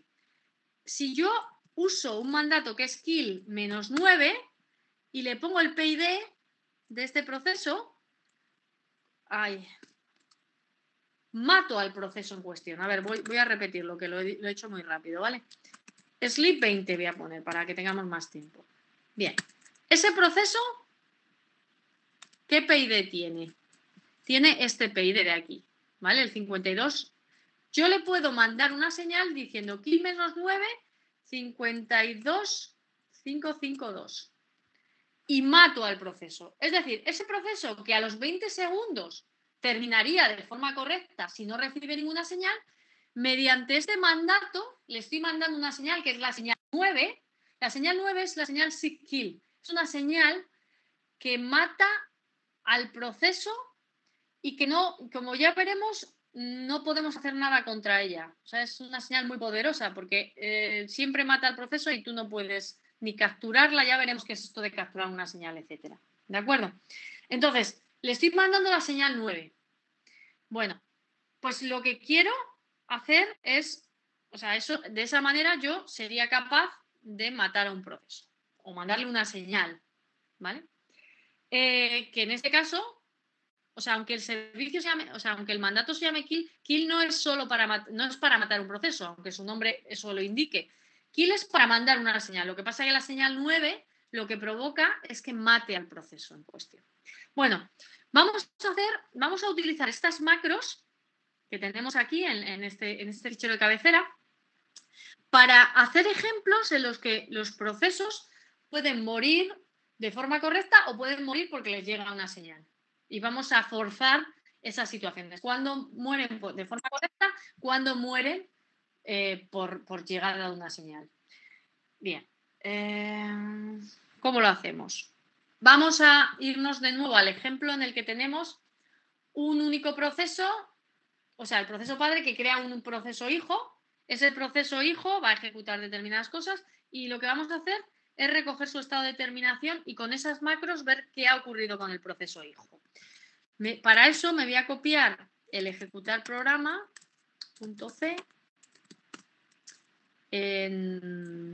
o el hijo.c. Bueno, da igual, ejecutar. Bueno, el hijo.c. Había uno que se llamaba hijo.c. A ver, ¿cómo era el hijo.c? Este, por ejemplo, vale. Pues me voy a copiar el hijo.c en una cosa que voy a llamar usar macros.c y vamos a cambiar ese ejecutable, ese código. Vale, fijaos, aquí lo único que tengo es crear un proceso. Vale, pues lo que voy a hacer es lo siguiente. Si este proceso, a ver, ¿cómo podemos probar? Lo primero que vamos a probar es un proceso que termina de forma correcta. Bien, o sea, vamos a hacer que este proceso, el hijo, sea el que duerme 10 segundos. Sí, 10 segundos. Y luego termina con un valor de terminación. Vamos a poner un 2 para que veáis que este lo va a recoger el padre. ¿De acuerdo? A ver, no voy a imprimir su PID. Bueno, da igual, no hace falta que lo... O sea, lo único que hago es, como podéis ver, construyo un proceso hijo. Ese proceso solo va a dormir durante 10 segundos y el padre lo que va a hacer es esperar por él. Como solo tengo un único hijo, no me hace falta poner un wait PID, sino que me vale con poner el wait. Pero lo que sí que tengo que recoger es el estado de terminación, porque el wait null, si tú pones ahí el null, no recoges el estado de terminación. Luego, para recoger el estado de terminación, lo que hago es, me declaro una variable de tipo entero. Fijaos que el wait, como veíamos, recibe un puntero a entero, luego me declaro una variable de tipo entero, o ¿qué creéis? A ver, ¿qué creéis que debería yo hacer aquí? ¿Debería hacer esto? Pregunto primero, ¿eh? ¿Esto estaría bien? Alguien que me diga. ¿Creéis que eso es correcto? Compilar va a compilar, ¿verdad? Falta el ampersand, pero sí y no. ¿Qué significa sí y no? Pero así no consigues nada de momento. A ver, fijaos. Yo siempre os sugiero cuando haya punteros de por medio, compilar, compila. Efectivamente. O sea, si tú, fijaos, si compilamos esto, A lo mejor te da algún error. No sé si... A ver. Te da algún warning. Ah, bueno, me faltaría declararme... O sea, falta incluir el fichero de cabecera del wait, pero eso no tiene nada que ver con lo que estamos haciendo. ¿Vale? Compilar, compila. Pero ya os digo que va a dar un error. De hecho, no da error, bueno, todavía, pero si intentáis utilizarlo, sí va a dar error. A ver, está durmiendo. No da error, pero porque la variable no la estoy usando para nada. O sea, una vez que he hecho el wait estado, no la he utilizado para nada. ¿De acuerdo? Pero lo que os digo es lo siguiente. ¿Qué está ocurriendo? Cuando uséis punteros, es bueno que os dibujéis cosas. A ver, lo voy a dibujar por aquí. ¿Qué estoy haciendo con esto de in puntero estado? Lo que estoy haciendo es decir, a ver, ¿cómo pinto yo esto? Insertar, a ver, voy a pintar esto. Vale, si esto fuera... Dejadme un momento aquí.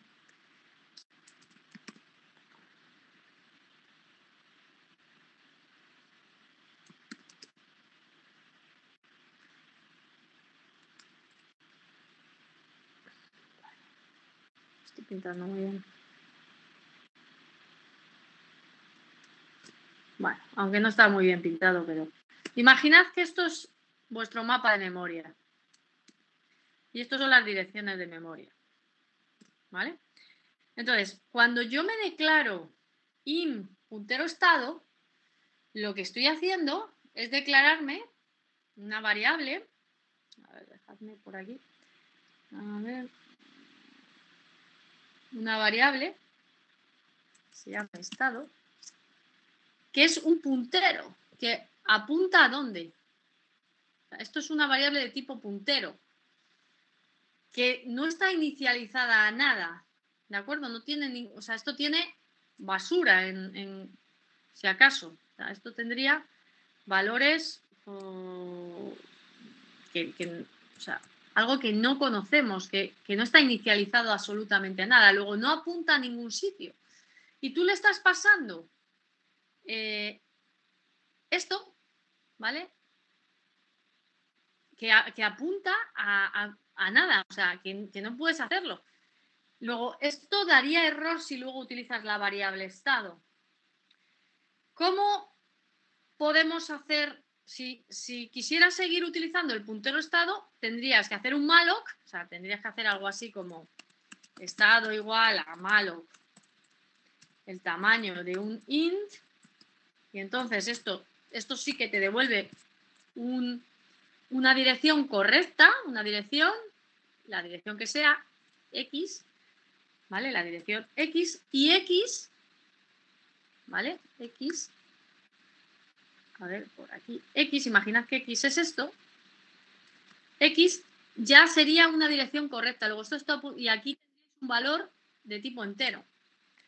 Pero, ¿qué sentido tiene hacer malloc para algo que es un entero? Es mucho más razonable que cojáis y os vengáis aquí y en lugar de hacer todo esto con malloc, os pongáis una variable de tipo entero y simplemente uséis esto de aquí. ¿Veis lo que estoy haciendo? Si hago eso, lo que estaría haciendo es que me declaro una variable de tipo entero, que sería esta de aquí, ¿vale? Esta ya no sería una dirección, sino que sería directamente un valor entero, ¿de acuerdo? Y lo que le paso al wait es la dirección donde se encuentra esa variable de tipo entero. ¿Veis lo que estoy diciendo?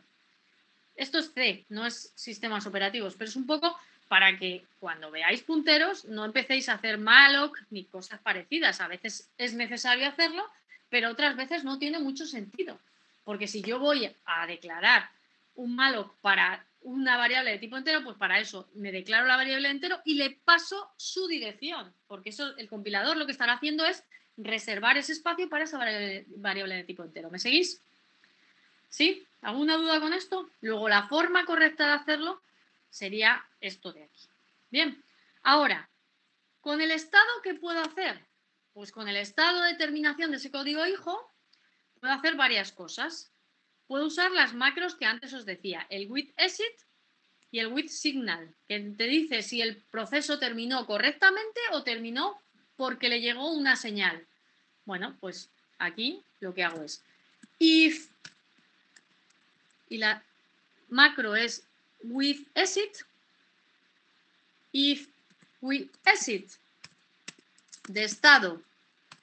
Esto devuelve un valor positivo si el hijo finalizó normalmente.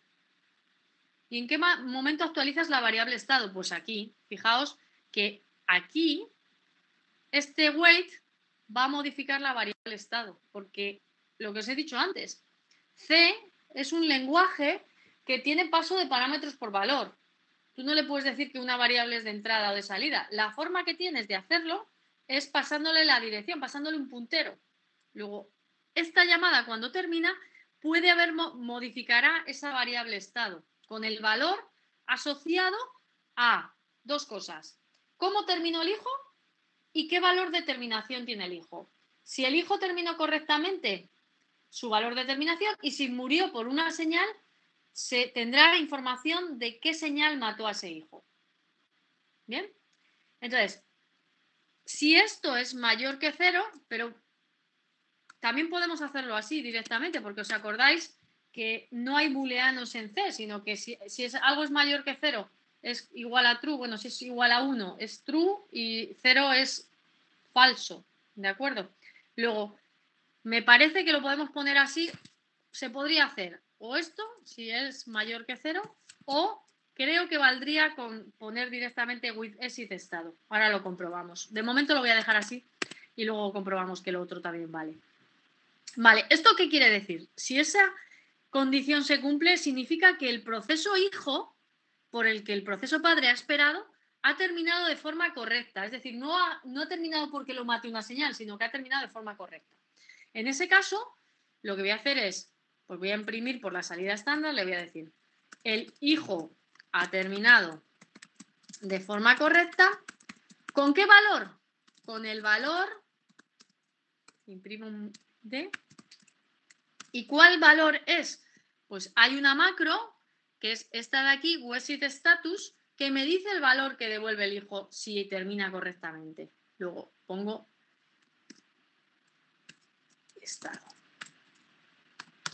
¿Me seguís? Bien, entonces, en otro caso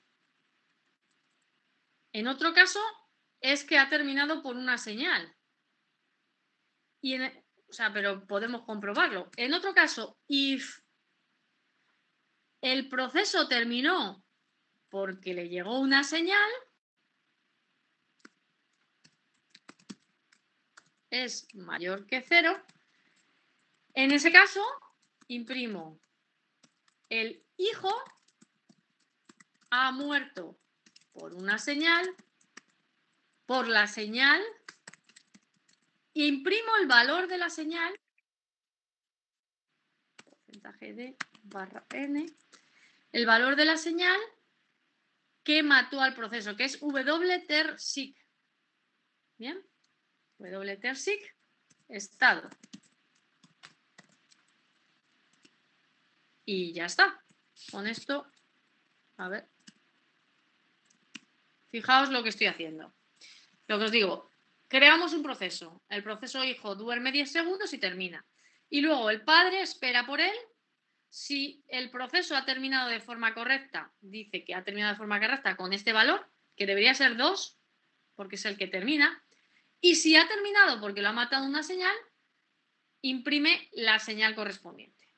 ¿Me seguís? Estas son las macros que podemos utilizar para... Y creo que he declarado todo lo... En principio, esto sería lo que necesitaríamos, ¿vale? Creo que me he cargado una llave, ¿no? A ver, esta es de esta, vale. Creo que está bien, lo vamos a compilar. ¿Todo el mundo me ha entendido lo que estoy haciendo? De momento, si yo no hago nada con el proceso hijo se va a ir por esta rama, va a decir que ha terminado de forma correcta con el valor, debería el valor 2.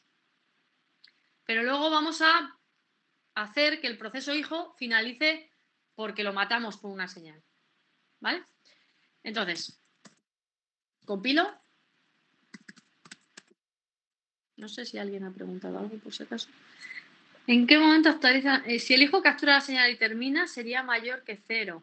A ver, todavía no sabemos qué es capturar una señal. Así que ya sé que algunos de vosotros, a lo mejor sois alumnos de repetidores o lo que sea, pero todavía no sabemos qué es capturar una señal. Ya lo veremos cuando vayamos a eso, ¿vale? No quiero liar a la gente que todavía todavía no hemos hablado nada de capturar señales. Vale. Bien, ha compilado correctamente y vamos a ejecutar. Bien, si ejecutamos más, usar macros, bueno, voy a hacerlo por aquí arriba para que se vea bien. Usar macros. Bueno, pues el proceso, ahora mismo el proceso padre habría creado el hijo estaría durmiendo 10 segundos, o los que le hayamos puesto, que no recuerdo cuántos son, y cuando termina, efectivamente el hijo ha terminado de forma correcta, o sea, el padre recoge su estado de terminación. Con la macro me dice que el hijo ha terminado bien y que el valor de terminación es 2. Bien, si ahora queremos, por ejemplo, matar al hijo con una señal, pues lo que voy a hacer es, voy a lanzar el ejecutable en segundo plano. ¿Para qué? Para que ahora haga un PS y le mande una señal al proceso hijo y veremos que lo que imprime el padre va a ser distinto, porque el hijo no habrá terminado de forma correcta, sino que habrá terminado porque le ha llegado una señal y además indicará el valor de la señal que mató al proceso. Vale, entonces hago esto, pongo un PS, hago un kill menos 9 al 52799 y efectivamente mato al proceso hijo. Y fijaos que lo que dice el padre ya no dice que el hijo ha terminado de forma correcta, porque el hijo no ha terminado de forma correcta, sino que el hijo ha muerto por la señal 9. ¿Lo veis? ¿Sí? ¿Veis lo que estoy haciendo, verdad? También puedo provocar que el hijo termine por otro tipo de señales. Por ejemplo, si el hijo hace una división por 0, también muere por una señal. Bueno, vamos a intentarlo. No, lo habíamos llamado usar macro. Vamos a probar otra opción, es decir, me voy a declarar por aquí un numerador que va a ser 5 y un denominador que va a ser 0. Y voy a hacer que el proceso hijo, antes de hacer el sleep, me imprima por la salida estándar num dividido entre denominador. O sea, hace una división por 0. 5 dividido entre 0. Eso va a provocar que el proceso hijo finalice porque genera una excepción y esa excepción de división por 0, en el caso de Unix, se gestiona con una señal que ya veremos. De momento la vais a ver porque el padre va a imprimir qué señal es esa. Va a decir el número de esa señal. ¿Me seguís lo que estoy haciendo? O sea, estoy provocando que el hijo finalice de forma incorrecta. No llega a hacer el sleep porque va a intentar hacer una división por 0. A ver si me deja compilar esto.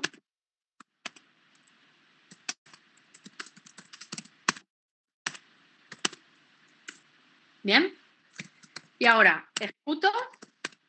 Bueno, lo voy a hacer.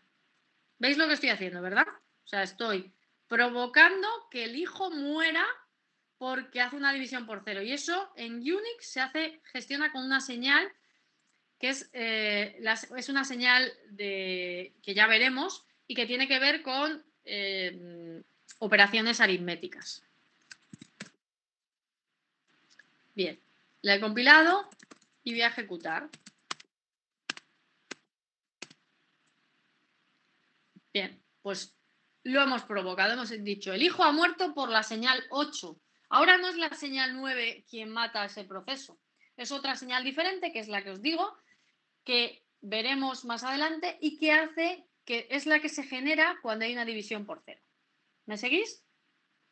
¿Sí?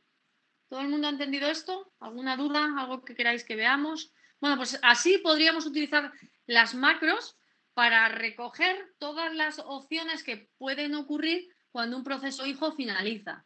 Combinando esas 4 macros, somos capaces de que el padre sepa exactamente qué es lo que está ocurriendo.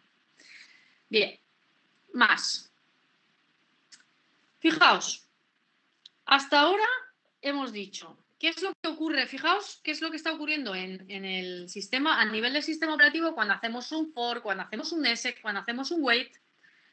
Fijaos, imaginad, en un momento determinado tenemos un proceso P con su mapa de memoria, con sus ficheros, tuberías, etcétera, abiertos. En cuanto hacemos un for, lo que ocurre es que hay otro proceso H con un mapa de memoria que es una copia del mapa de memoria del proceso padre, con ficheros y tuberías compartidos por ambos.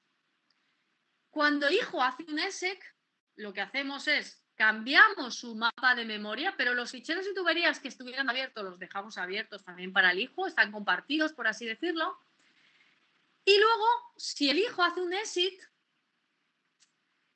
el hijo termina, libera esta zona de memoria, pero si el proceso padre no espera por él, ese proceso, si no hace un wait por él, ese proceso se queda en estado zombie. ¿Qué significa quedarse en estado zombie?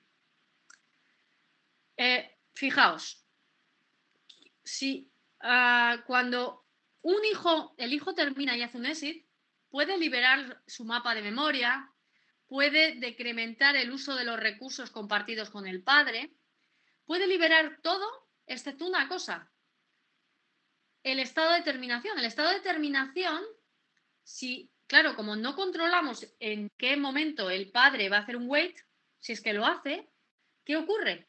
Que ese estado de terminación se tiene que quedar en el hijo, ¿hasta cuándo? Hasta que alguien haga un wait por él. Y quien hace un wait por él es el padre. Salvo que el padre termine y no haya hecho ningún wait. En cuyo caso, ya veremos que ahí sí que será el proceso init el que heredará ese proceso y hará el wait por él, ¿vale? Pero lo que os quiero decir con un proceso en estado zombie es que si un proceso termina y puede liberar todo menos su estado de terminación, porque si nadie ha hecho un wait por ese estado de terminación, hasta que no se haga el wait correspondiente, ese valor de terminación que hemos visto en el ejemplo anterior se tiene que guardar en algún sitio. ¿Y dónde se guarda? Se guarda en el BCP del proceso hijo. Por eso el proceso es zombie, porque a todos los efectos es como que ha muerto, ha liberado todo, menos ¿qué? Menos justo ese estado de terminación. Y por tanto, se llama zombie porque está muerto, pero todavía no ha liberado algo. Esto es como las películas donde dejas algo por hacer en la tierra, ¿no? Y hasta que no terminas de hacer esa cosa que tienes en la tierra pendiente, no se libera tu alma y ya mueres completamente. Por eso el nombre de zombie está muy bien puesto en ese sentido. ¿De acuerdo? Luego, de momento introduzco ese concepto. Y luego también está el concepto, el próximo día lo volveremos a ver, está el concepto de proceso huérfano. Que el proceso huérfano es cuando un proceso termina, perdón, el proceso padre muere y el hijo continúa. Eso es, obviamente, el hijo se queda huérfano, ¿vale? Todo esto que os estoy introduciendo aquí y que no, todavía, aunque no lo hayáis entendido perfectamente, lo vamos a entender el próximo día porque vamos a hacer ejemplos con los procesos zombies y los procesos huérfanos para que veáis en qué situación un proceso se queda zombie, en qué situación se queda un proceso huérfano y qué significa eso de cara al sistema operativo y cómo funciona el sistema operativo con los procesos zombies y con los procesos huérfanos. ¿De acuerdo? Dejamos aquí la clase, terminamos por hoy y el próximo día seguiremos. ¿Tenéis alguna duda antes de terminar? ¿Alguna duda que tengáis? ¿No? Pues en ese caso lo que hago es